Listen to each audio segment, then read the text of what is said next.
Good morning students.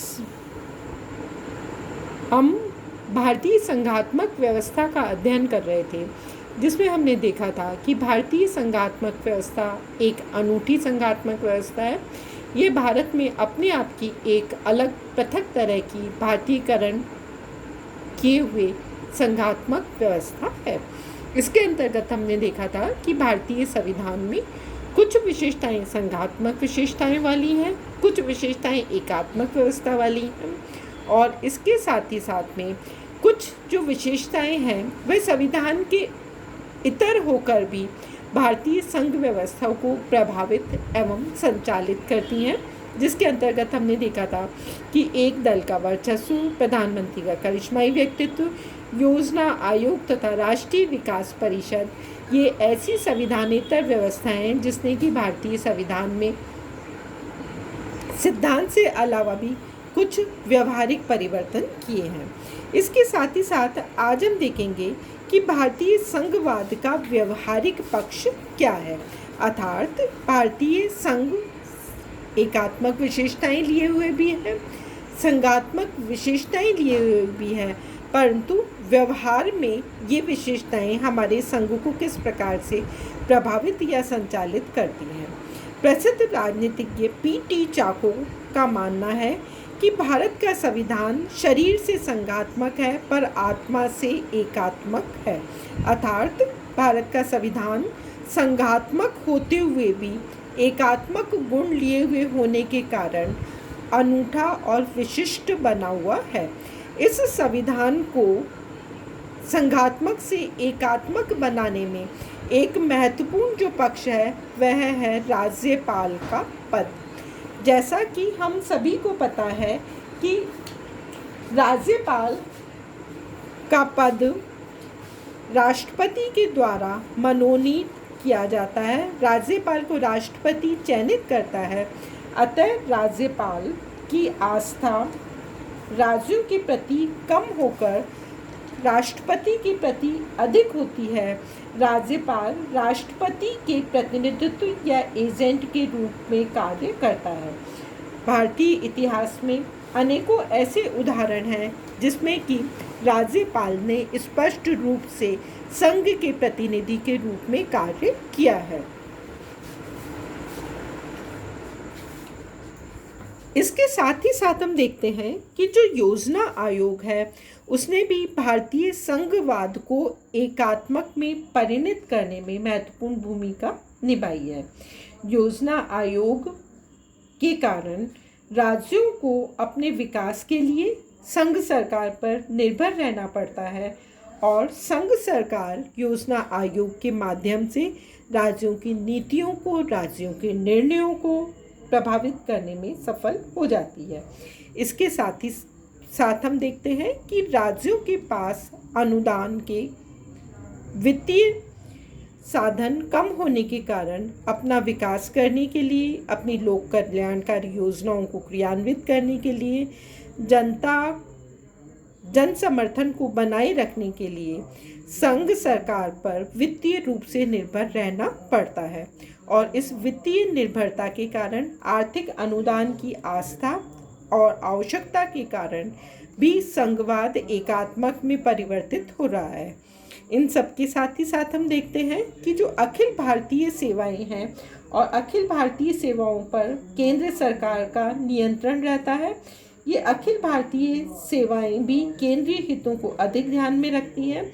राज्यों को आमतौर पर यह शिकायत है कि अखिल भारतीय सेवाएं केंद्रीकरण की प्रवृत्ति को बढ़ाती हैं और राज्य की प्रशासनिक गतिविधियों में अवांछित हस्तक्षेप भी करती हैं। इनके साथ ही साथ जो अर्धसैनिक बल है वह अर्धसैनिक बल भी राज्यों के शासन में तनाव की स्थिति होने पर नियंत्रित करता है, लेकिन राज्यों को यह शिकायत रहती है कि अर्धसैनिक बल की उपस्थिति राज्यों में और अधिक तनाव को बढ़ा देती है और अर्धसैनिक बलों को भेजते समय संघ सरकार राज्यों की स्वीकृति को ध्यान में नहीं रखती है। इन सब के साथ ही साथ में हम देखते हैं कि राज्यों को नीति निर्माण के क्षेत्र में भी स्वायत्तता प्रदान नहीं की गई है या अत्यधिक सीमित स्वायत्तता प्रदान की गई है। राज्य सूची के विषयों की संख्या और गुणात्मक संघ सरकार की तुलना में पहले से ही कम है और उसमें भी उन्हें संशोधन या परिवर्तन करने के लिए, कानून बनाने के लिए उन्हें राष्ट्रपति की पूर्व अनुमति की आवश्यकता पड़ती है या कुछ विधेयकों पर उन्हें राष्ट्रपति की स्वीकृति लेनी होती है, जिसके कारण कि उनकी स्वायत्तता या शक्तियाँ सीमित हो जाती हैं। तो राष्ट्रीय महत्व के जो विषय हैं उसके कारण भी राज्यों की स्वायत्तता सीमित हो गई है। इन सब के साथ ही साथ हम देखते हैं कि जो आपातकाल है, आपातकाल में विशेष रूप से राज्यों का संवैधानिक शासन विफल होने के कारण सरकार के द्वारा जो आपातकाल लगाया जाता है वह राज्यों की स्वायत्तता, स्वतंत्रता को सीमित करता है। आपातकाल में राज्यों का शासन राष्ट्रपति के नियंत्रण में आ जाने के कारण राज्यों की संघात्मक व्यवस्था या राज्यों की स्वायत्तता पर आघात पहुंचता है। तो इस प्रकार से हम देखते हैं कि भारतीय संघवाद जो कि सिद्धांत रूप में संघात्मक है और जैसा कि चौको ने कहा कि आत्मा से एकात्मक हो गया है, संविधानेतर व्यवस्थाएं, संविधान के द्वारा स्थापित व्यवस्थाएं और व्यवहार में भी हमें दिखाई देता है कि कुछ पहलू आज भी भारतीय संविधान में ऐसे हैं जो कि संघवाद को एकात्मक में परिवर्तित कर रहे हैं। यद्यपि न्यायालय की भूमिका को यदि हम देखें तो हम पाते हैं कि अनेकों बार केंद्र की जो अतिरिक्त हस्तक्षेप करने की नीति है उस नीति को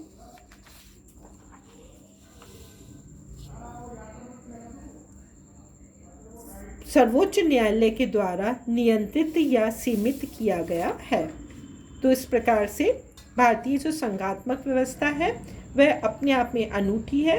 वह विविधता में एकता को बनाए रखने के लिए इस तरह की अनूठी व्यवस्था का होना आवश्यक भी था।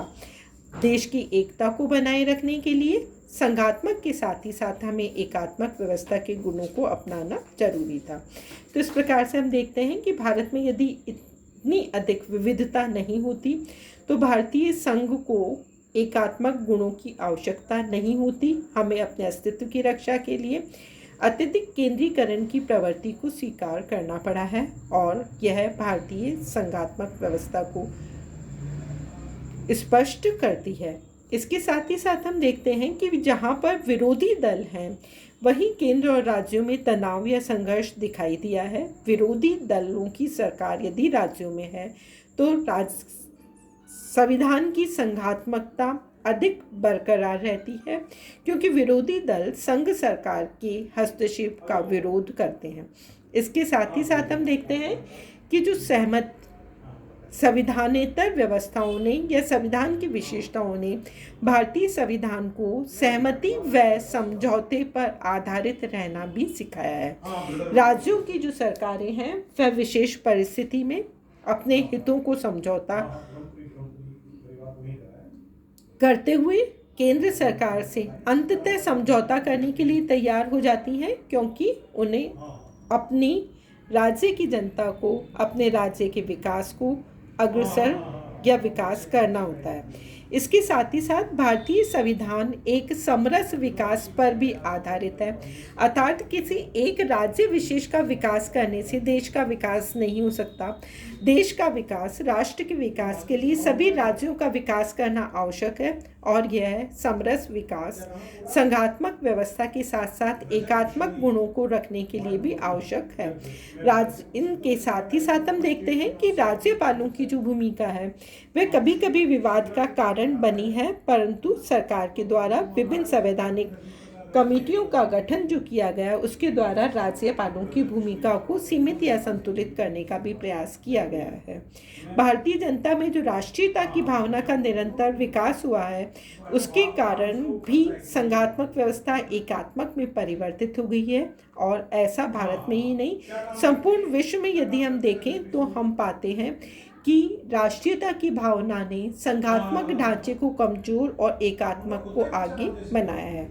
इसके साथ ही साथ अनुच्छेद जो 356 है, जो कि सबसे अधिक विवाद का विषय बना है, उसमें भी विरोधी दलों के द्वारा केंद्र सरकार ने कोई बीच का रास्ता निकालने का प्रयास किया है और यह भी देखने में आया है कि यदि संघ सरकार के द्वारा अनुच्छेद 356 के द्वारा अनुचित रूप से हस्तक्षेप किया जाता है तो केंद्र सरकार की प्रतिष्ठा को आघात भी पहुंचाता है और राज्य योजनाएं या जो वित्तीय अनुदान है वह भी देश की आवश्यकता तथा क्षेत्र विशेष की प्राथमिकता के आधार पर निर्धारित होती है और देश के विकास के लिए संघ सरकार का, केंद्र सरकार का सुदृढ़ होना अधिक आवश्यक है राज्यों की तुलना में। संपूर्ण शरीर के विकास के लिए राज्य योजनाएं या वित्तीय अनुदान संघ को शक्तिशाली बनाने में महत्वपूर्ण भूमिका निभाती हैं। तो इस प्रकार से हम देखते हैं कि भारतीय जो संघात्मक व्यवस्था है वह संघात्मक होते हुए भी एकात्मक व्यवस्था के गुणों को लिए हुए है, जिसने भारतीय संघ को सहकारी संघ में परिवर्तित करने में महत्वपूर्ण भूमिका अदा की है। धन्यवाद।